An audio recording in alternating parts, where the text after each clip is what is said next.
welcome to the House of the Spirit. Welcome home. This is the reading for the sign of Sagittarius for the month of September. We're going to start with the card from the Oracle, Goddess Oracle. This is Nut. It is an Egyptian goddess, and the keyword is mystery. So there's a surrendering aspect to this card. But because we are also ending the reading with the moon card, I feel like there is a very significant truth that is going to be revealed to you this month. And although it might feel like it's something that is maybe hard to grasp at first, I feel like with time you will get to the right conclusion. But one other very important aspect to clarify right away is that things might take a little bit longer than you are expecting. And this is because the Lotus card here is a card of being in a dream state of sorts and having your ideas be still in their infant stage, so they're not quite ready to be manifested in the world. There's this contemplation and meditative state in this reading, but what is very interesting here is that you are looking at the portal, at the doorway to that perception, the truth about something that you have to understand. That's also why I feel like there's this connection with the moon card, because something needs to be revealed in order to move forward. And I feel like timing is also very essential in this reading. So expectation with the mystical Kipper card talks to us about exactly the timing of a situation.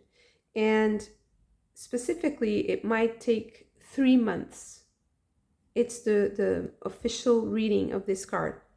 And because I feel like there's a time aspect to this reading, whatever card reveals that timing, I think it might be the most accurate.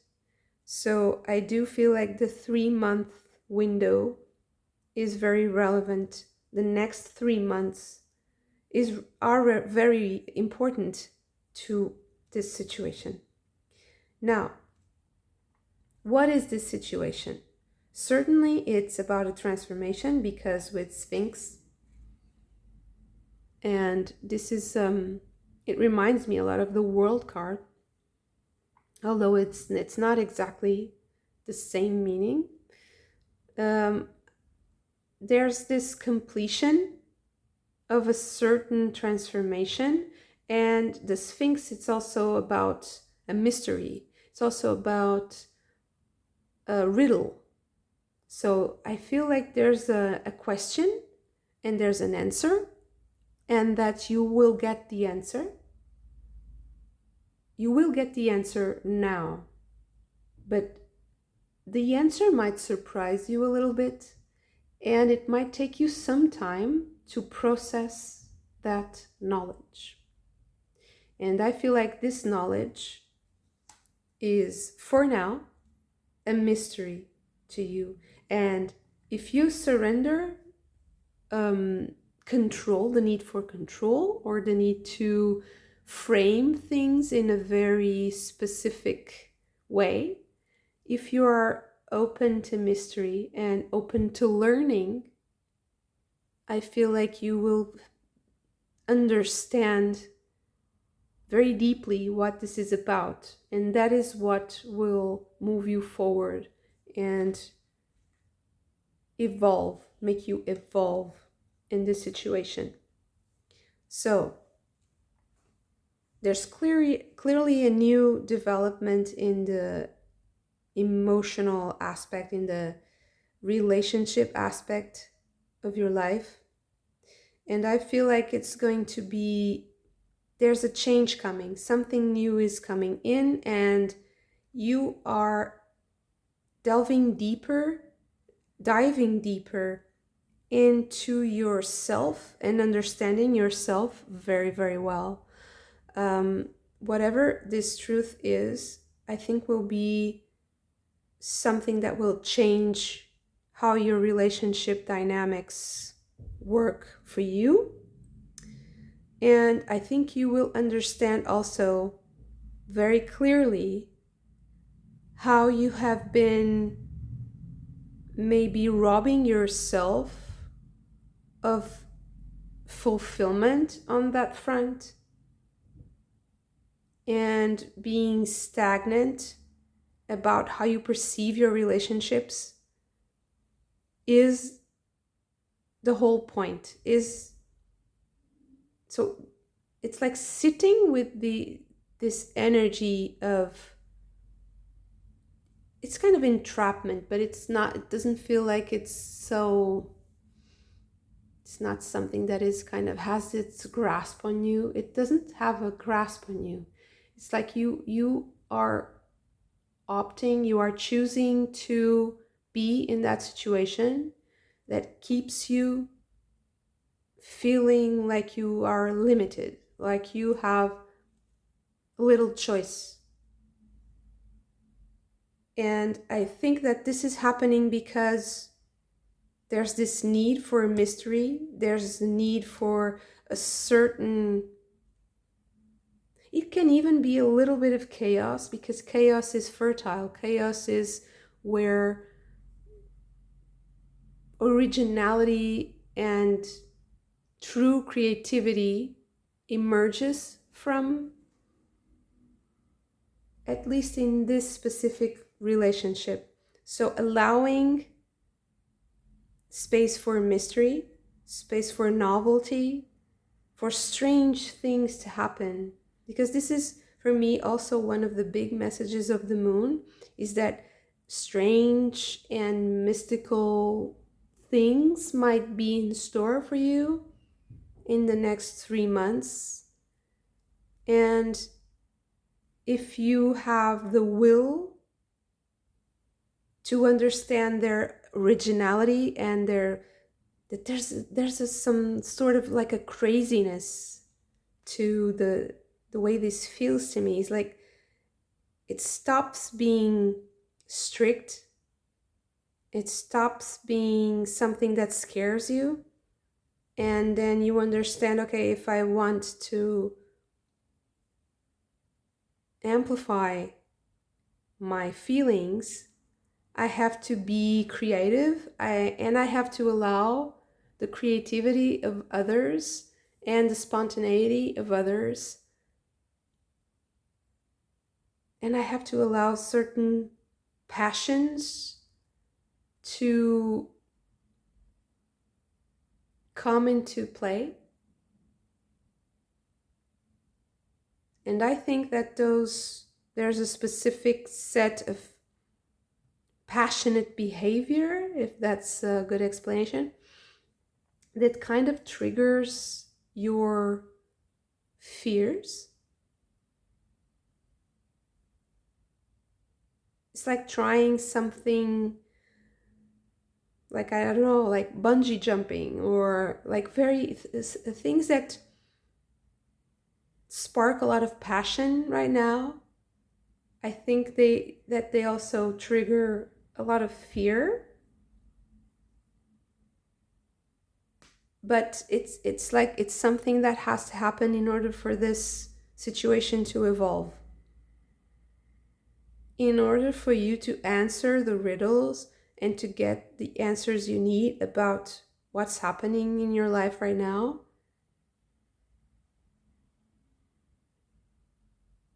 Because what's really interesting here also is that I feel like it's something that you have started already, and that kind of involved you in a storyline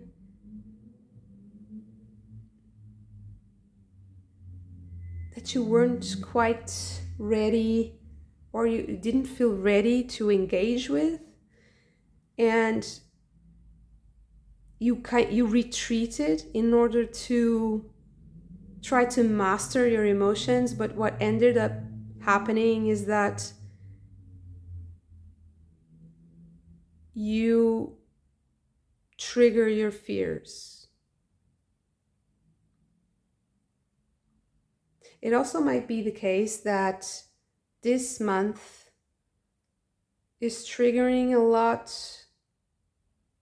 of fears related to solitude, like being afraid of being alone, of being left alone, or of being like left out of something.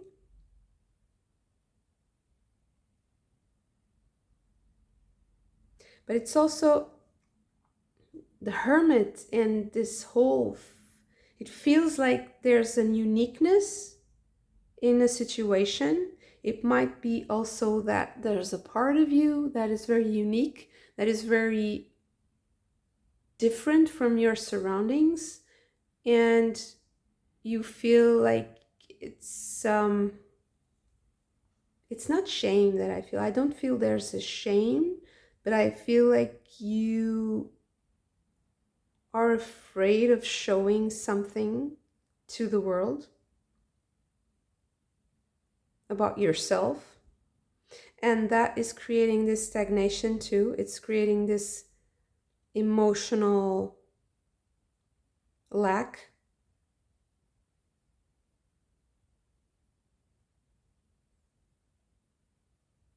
And that's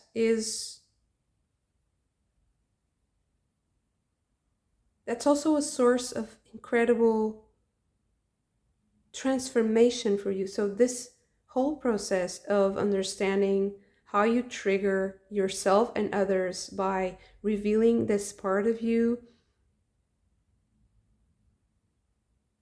and it's yeah, I have to say this. I think that this part of you is a little bit artistic, is emotional. It might be a specific emotion that you have to process with others, and it's hard for you to feel the other as you go through the feelings. But it's also a part of you that is incredibly creative, has a lot of potential, like for abundance for you, for others to recognize your skills, your ability to do something, your incredible wisdom about something, and it has to come into the light. And I think that this is a process that will start being very clear now in your mind and in your emotional field. And then in the 3 months after this, it will unveil itself. So let's see.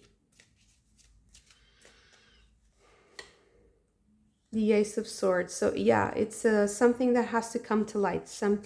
It's a truth about yourself. It's a truth about how you feel about someone, maybe. Maybe you are explaining to someone how you feel about them. And the Two of Pentacles. Yeah, it makes you go into this energy of not being sure if you want to stay with that person or if you want to leave, or if you want to really commit to what you are revealing about yourself, or if you want to retreat into your shell again and relive those. I feel like there's this rumination because the Hermit and the Nine of Swords, it's a little bit ruminating, it's a little bit depressive and sad and melancholic. So I feel like you have to choose. You have to choose to move forward and to get out of this situation, but you will also have to work with those feelings. The Star. And yeah, the Star and the Moon. So it's I really feel like this is something that has to do with the relationship with the divine. It has to do with your spirituality, with the way you work with your faith, the way you work with your own words and turn them into spells and turn them into your reality, how you go from ideas into manifestation, how you go from the question to the answer, from the mystery of the unknown to the other side. What's on the other side of that mirror? Like, and how far can you go? How high can you go? How high can you hope? What is your greatest hope?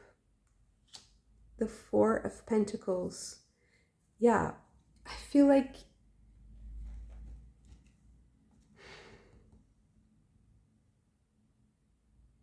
you are going to understand how to create a structure for yourself that is resilient to other people's perception, that is resistant to it's resistant to criticism, it's resistant to negativity. That's what I meant. Yeah, it's something that is sturdy and stable so that you can navigate all the emotions of others, but especially your own, in a way that keeps your passion aligned with your hopes and dreams, with your star, and that allows you to not be confused.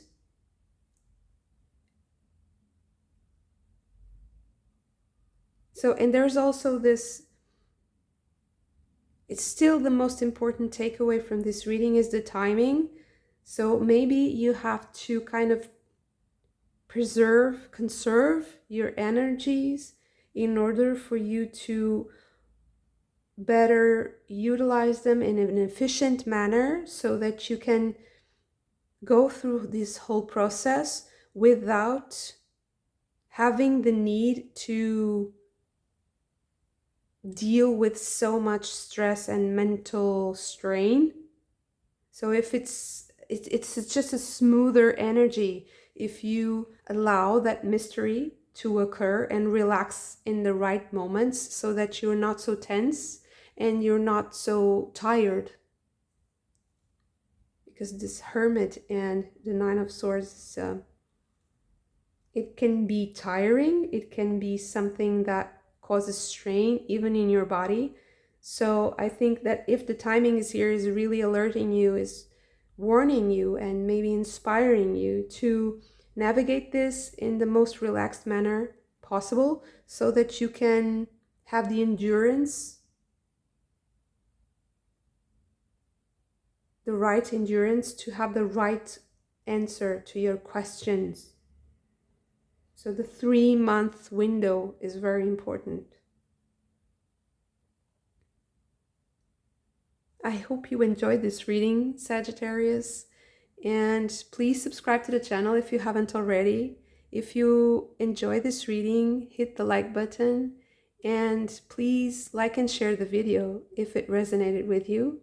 And I hope to see you again very soon. Bye.